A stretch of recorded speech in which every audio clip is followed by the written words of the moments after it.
IBR east south की director Naima बतूल ने एक प्रेस कॉन्फ्रेंस से खिताब करते हुए कहा कि हमारा कस्टम का अमला जाली मसनूआत बनाने वालों के खिलाफ घेरा तंग कर रहा है। इन्होंने बताया कि चेहरे पर लगाए जाने वाली क्रीम, मक्खी मच्छर मारने वाले जहरीले कीड़े मकोड़ों को मारने वाले स्प्रे, जाली बनाने वाले मुल्क दुश्मन इंसानी जानों और माल से खेला करते हैं। पाकिस्तान में ये एक रिलेटिवली न्यू डिपार्टमेंट है। ये 2014 में इसके लॉज बने और 2017 से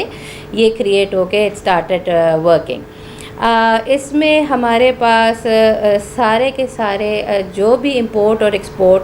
जिस एयरपोर्ट, सी पोर्ट या ड्राई पोर्ट पे होती है, उस पर चेक होता है कि वो आइटम्स जो हैं क्या वो ओरिजिनल ब्रांड्स के और ओरिजिनली आ रहे हैं या फेक और काउंटरफीट कॉपीज आ रही हैं। IBR साउथ की डायरेक्टर नाइमा बतूल का मजीद कहना था कि 2017 से हमारा डिपार्टमेंट मुकम्मल तौर पर नंबर 2 जाली अशिया बनाने वालों के खिलाफ काम कर रहा है। आपको मैंने बताया ना कि ये IPR का महकमा बना ही 3 साल पहले है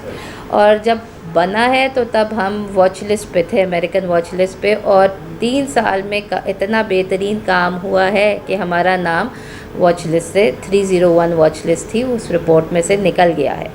और हमने इस कदर केसेस बनाए हैं। और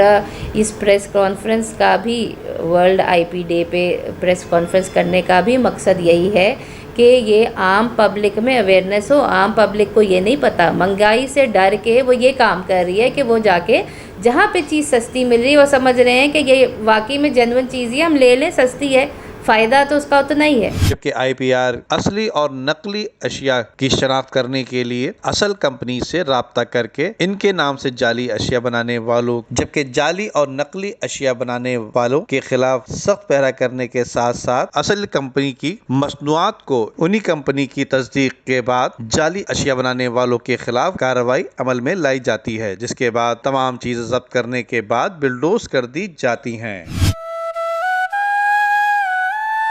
गुज़िश्ता 26 सालों में आलमगीर वेलफेयर ट्रस्ट में आने वाले 3 लाख मरीजों के लिए हमने कभी ये नहीं सोचा कि इन मरीजों का इलाज कैसे होगा।